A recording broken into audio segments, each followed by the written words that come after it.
Hospital Regional aqui, depois da chuva. Minha filha, isso é um descaso de vergonha. Os pacientes tudo se afogando. Todos os quartos alagados aqui no regional. Todos os quartos. Os acompanhantes do paciente aqui, tudo se mobilizando para puxar a água dos quartos. Mas o hospital está totalmente, todos os quartos alagados. Todos os quartos totalmente alagados. Vai filmar 3 aí para tu ver a situação do banho nadando.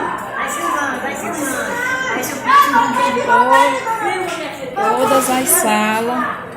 Todas as salas estão alagadas. Valeu.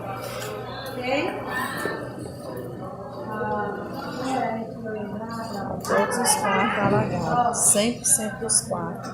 Ala B e ala C, uma ala nova, tudo alagado. Os acompanhantes de paciente é que estão aqui se mobilizando para puxando a água aqui do hospital. Tudo alagado. Infelizmente, esse é o hospital que a gente tem para...